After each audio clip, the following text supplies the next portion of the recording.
The Crystalline Refuge. Commander Elias Varro gripped the controls of his scout vessel as warning alerts blared through the cockpit. The experimental warp drive had destabilized, tearing holes in the ship's hull and sending it careening toward an uncharted planet glowing with purple-hued light. "Mayday! Mayday! This is Earth Exploration Vessel Horizon. Drive failure. I'm going down on an uncharted body in the Lyra 7 system," he transmitted, knowing the message would take weeks to reach Earth Command. The vessel shuddered violently as it breached the atmosphere, heat shields failing as the planet's gravity pulled him inexorably downward. Elias braced for impact, his final conscious thought a strange sense of peace as crystalline mountains rushed up to meet him. The crash should have killed him. By all rights, the jagged metal that had pierced his abdomen would have been fatal within minutes. Instead, Elias awoke to the sensation of cool fingers tracing patterns across his skin and the soft hum of an unfamiliar melody. "Be still," a melodic voice cautioned when he tried to move. "The mending is not complete." Through blurred vision, Elias made out a figure leaning over him, slender with skin that shifted in subtle shades of lavender and violet. Her eyes, large and luminescent, caught what little light filtered through the crystalline chamber, reflecting it back in prismatic patterns. "Who?" he managed, his voice a rasp. "I am Lyra Zhen," she replied, her fingers continuing their careful work over his wound. Where she touched, a gentle violet glow spread beneath his skin, knitting torn flesh together.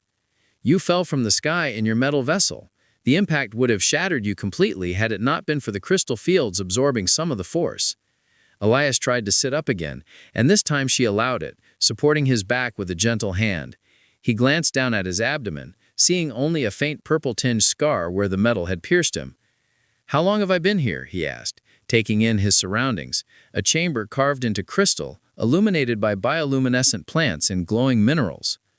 "3 cycles of our moons," Lyra replied, offering him a vessel of clear liquid. "Drink.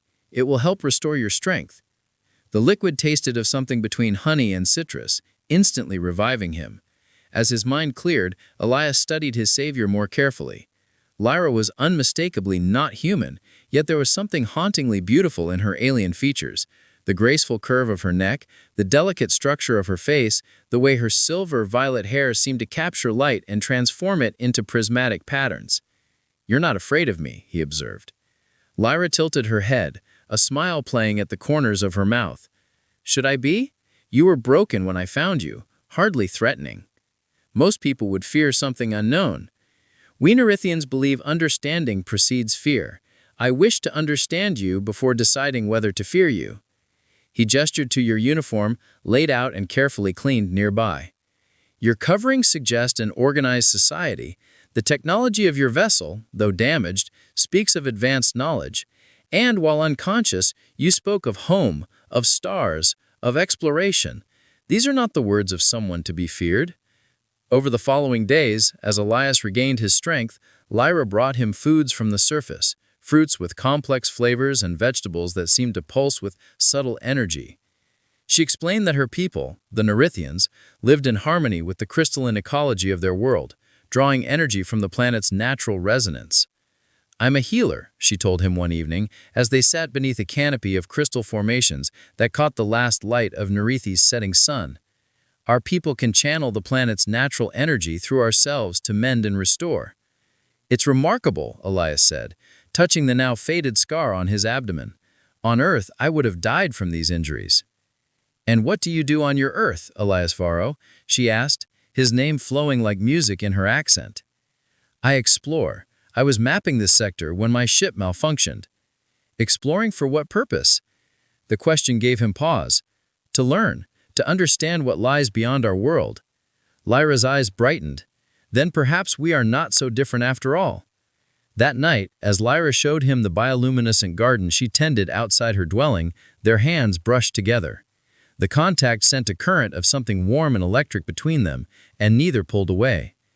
Under the glow of Nerithi's triple moons, Elias realized he was beginning to see this alien world not as a crash site, but as a refuge, and its healer, with her gentle touch and curious mind, was becoming something far more significant than a caretaker. Diplomatic horizons. 7 years passed like the slow drift of distant galaxies, On Earth, Commander Elias Varro had transformed from castaway to celebrity, his accounts of Nerithi and its crystalline wonders captivating the scientific community. His advocacy led to the establishment of the Interstellar Cultural Exchange Initiative, designed to peacefully connect with newly discovered civilizations. When Earth finally developed stable warp technology capable of reaching the Lyra 7 system, Elias was the natural choice to lead the diplomatic mission to Nerithi. Standing on the bridge of the diplomatic vessel Harmony, Elias absently touched the crystal shard hanging beneath his uniform, Lyra's parting gift, still pulsing with a faint violet light after all these years. The steady glow had been his comfort during the long separation, proof that somewhere across the stars, she still lived. "Approaching the Nerithi orbit, Commander," announced his navigation officer, "receiving transmission from the surface." A holographic display flickered to life, revealing a Nerithian with features similar to Lyra's, though his skin held a deeper purple hue. "Greetings, Earth vessel. I am Tarek Voss, First Counselor of the Nerithian Alliance. We have prepared for your arrival." Elias stepped forward. "First Counselor, I am Commander Elias Varro, representing Earth's diplomatic corps. We come in peace, seeking mutual exchange and assistance for the fading phenomenon." Recognition flashed across the counselor's features. "The one who fell from the stars. Your return has been anticipated, Commander, particularly by certain members of our Science Council." The diplomatic team descended to the surface in a shuttle, landing on a crystalline platform outside what Elias recognized as the once darkened city he had viewed from Lyra's Ridge years ago. Now, portions of it gleamed with renewed light, though other sections remained dull and lifeless. A delegation awaited them, led by First Counselor Voss. Elias scanned the assembled Nerithians, his heart racing, but Lyra was not among them. "Welcome to Crystallis," Voss announced, gesturing toward the towering spires behind him. "Our delegation has prepared quarters for your team and arranged for preliminary cultural exchange sessions." The formalities of first contact proceeded with the careful choreography of diplomacy. Earth scientists marveled at Nerithian crystal technology, while Nerithian scholars eagerly absorbed information about Earth's diverse ecosystems. Yet throughout the proceedings, Elias found himself distracted, constantly searching the crowds for a familiar violet glow. On the third day, during a presentation on potential solutions to the fading, the chamber doors opened, admitting a latecomer.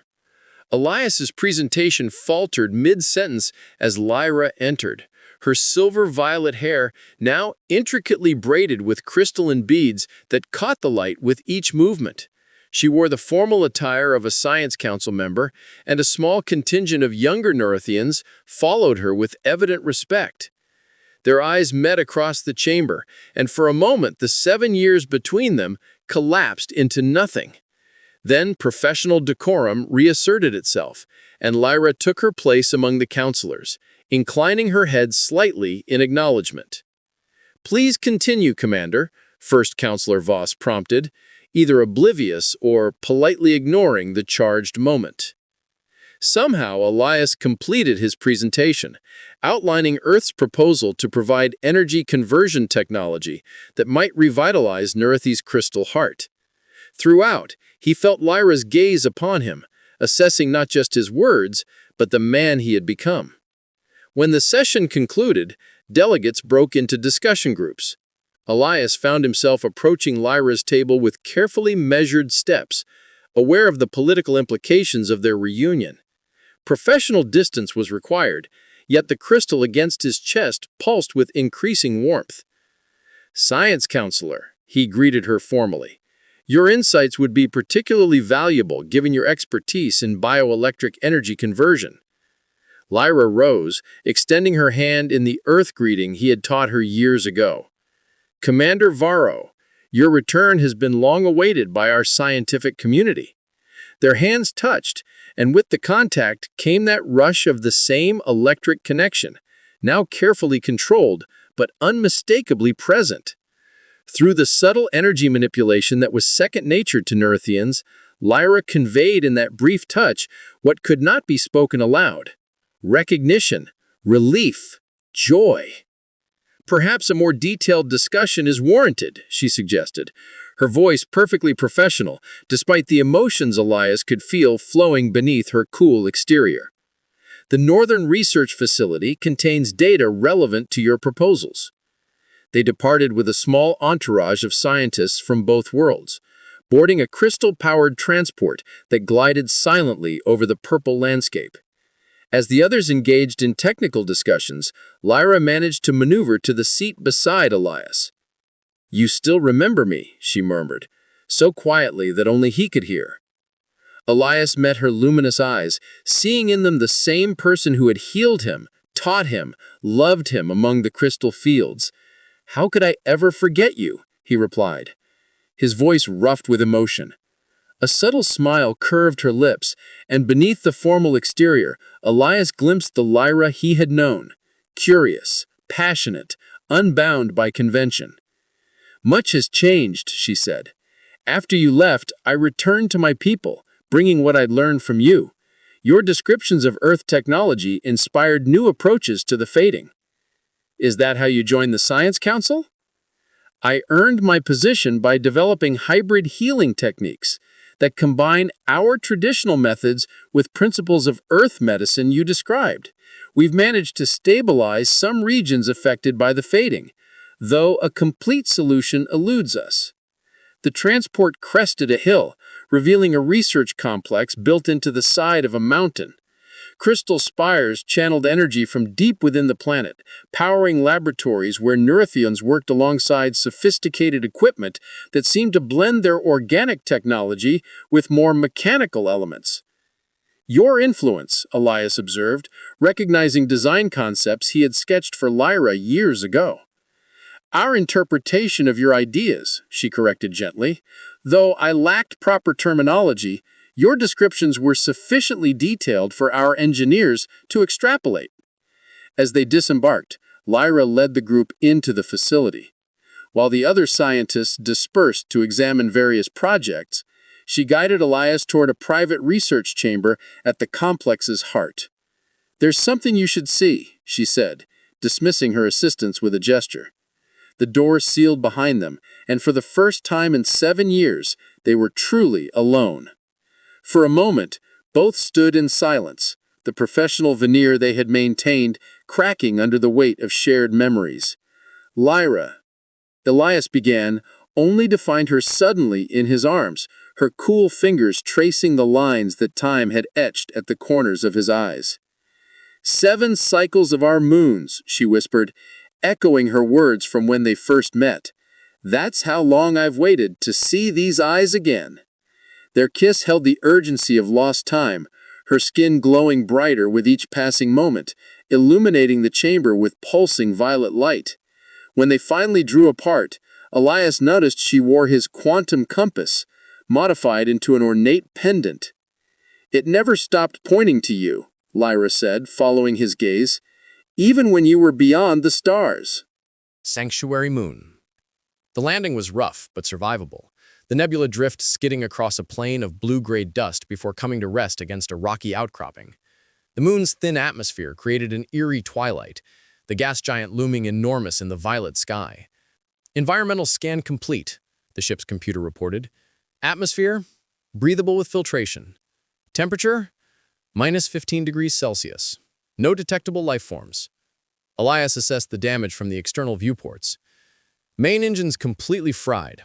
We'll need to replace the plasma conduits and realign the power couplings." He ran a hand through his dark hair. 3 days of repairs minimum. If we had parts, which we don't. "I can fabricate most of what we need." Elias tapped his hand against the viewport frame, thinking. "The rest we'll have to salvage from non-essential systems." They worked through the moon's long day, Naya proving herself remarkably adept at engineering, despite her navigator background. As the gas giant set, casting the landscape into deep shadow, they retreated to the ship's common area, exhausted but satisfied with their progress. The heating system operated at minimal capacity to conserve power, leaving the air uncomfortably cool. Elias found an emergency thermal blanket and offered it to Naya.